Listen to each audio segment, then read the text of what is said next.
All right, hey, what's up, everybody? Mike Lindsley back with you. It is 9 Minutes with me here on IGTV, YouTube, and Facebook. This is a video, of course, brought to you by our friends here at Rosie's Corner in Brewerton. If you are in and around Central New York, you got to get off the Bartell Road exit, get up to the Brewerton Bridge right in front of it, and Rosie's is located right here on Route 11. This place is awesome. Their Lunas are to die for. They have themed foods like Taco Tuesday, ice cream social media night on Tuesday nights, where you can take a picture of you and your ice cream in a selfie format, tag Rosie's on Instagram or Facebook, and get a free cone to use that night or later in the summer.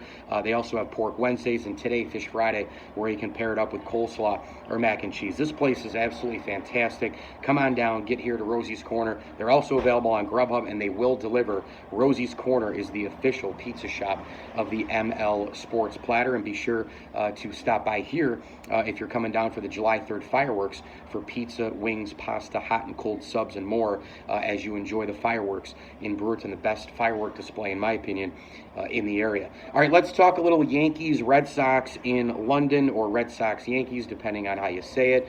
At first glance, I was kind of against this thing. I know all about growing the game, but my initial reaction was a fan reaction, because the Yankees are my team. I was like, I don't want those guys going over to London. This is ridiculous. Plus, taking away some games from, historic cities and great baseball towns like New York and Boston, and the fans and all the rest. But then I started to think about it a little bit more, and they're trying to grow the game. It's the first time they've ever played in Europe. And when you look at Europe, that's a soccer, obviously a big-time soccer place. They love their NBA as well, but you're kind of dabbling into Europe, and if you're going to do it for the first time, well, how do you do it? You bring over the best rivalry in Major League Baseball. Next year, the Cubs and Cardinals are going there, which will be nice.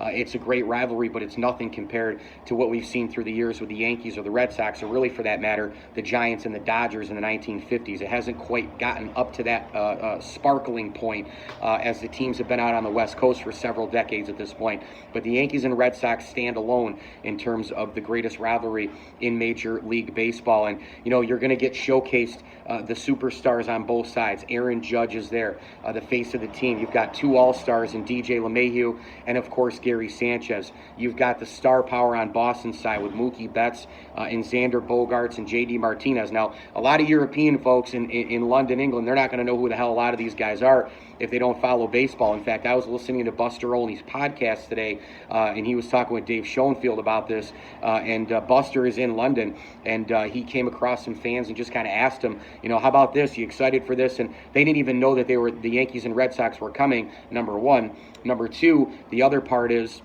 that, again, it's baseball. It's not soccer.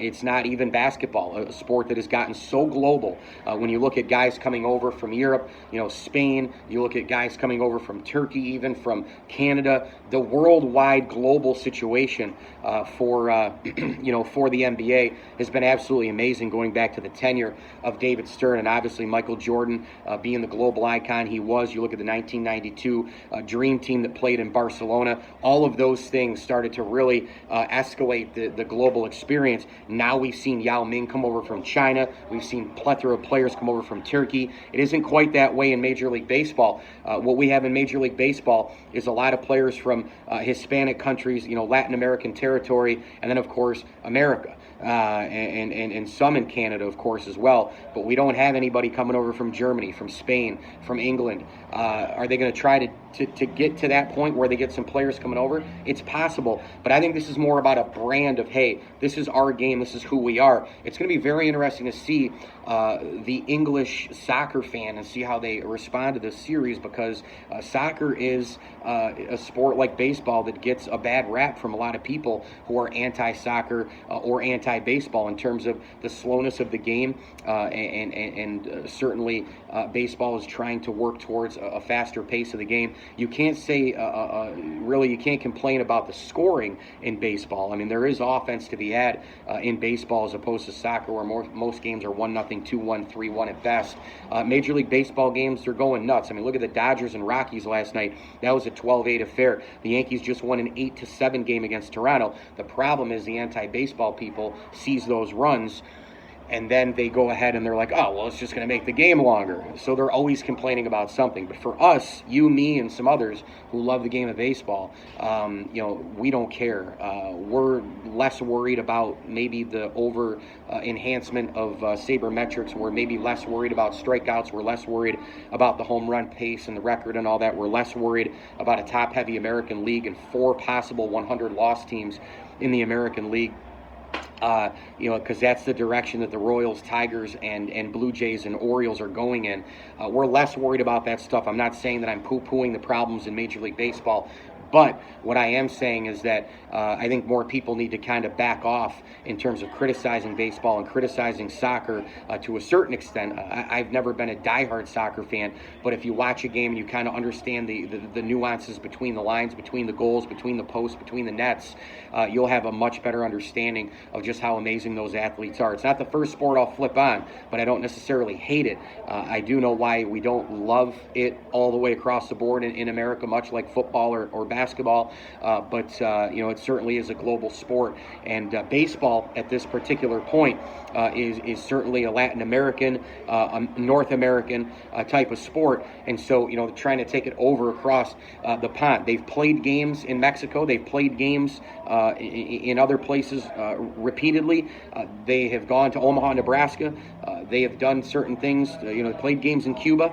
But they have not played in Europe, and this is a major step across the pond to kind of get into a new territory, maybe brand some fans, maybe people will, start buying the TV packages and start watching the Yankees, start watching the Red Sox, start watching Major League Baseball. Maybe they'll all adopt a new team in terms of the Yanks or Red Sox or somebody else.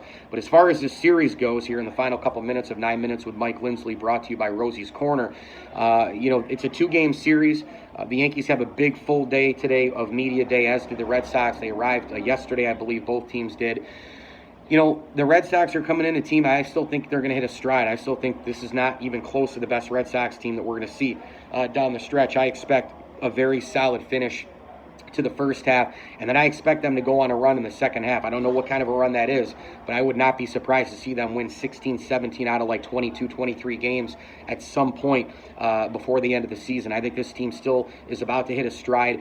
They do need to get healthy, obviously. We'll see if Nathan Eovaldi can get back healthy and all the rest. That bullpen leaves something to be desired, of course, but the offense is never a problem. Between Xander Bogaerts and Andrew Benintendi and Mookie Betts and J.D. Martinez and company, this team can just absolutely rake the baseball. As far as the Yankees are concerned, they're getting into the All-Star break with a big cushion in the American League East, leading the Rays at this point. They've separated themselves as the Rays have kind of struggled, and the Yankees went 9-1 on the homestand overall. The big highlight, of course, taking 3 of 4 from the Houston Astros in the Bronx. The Yankees are in a position, too, where they need to get healthy. Now, Stanton's on the DL or IL, whatever you want to call it. I couldn't care less. I hope the guy stays away for the rest of the year, to be honest with you, because I don't think he's a really good fit for the Yankees and what they should be doing. I did a podcast on these yesterday. I think he just blocks everything that you're trying to do from a balanced, versatile standpoint. You can't field the position in left field.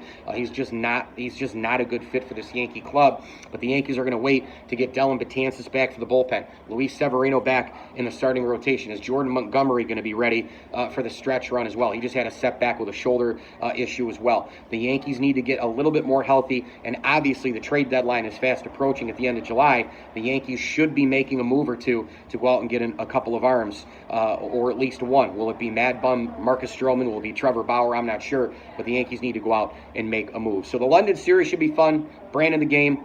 And I've come around. Yanks, Red Sox, no better way to do it. Rosie's Corner, get here in Brewerton, Route 11, right off the Bartell Road exit. You're in and around Central New York. July 3rd fireworks. Make a pit stop here. See some live music. Pizza, wings, pasta, hot and cold subs, and a heck of a lot more. Jason, Jody, and the gang doing a great job. Go like them on Facebook and follow them on Instagram. I'm Mike Lindsley. 9 minutes with me here, IGTV, YouTube, and Facebook. As I always tell you, enjoy the games.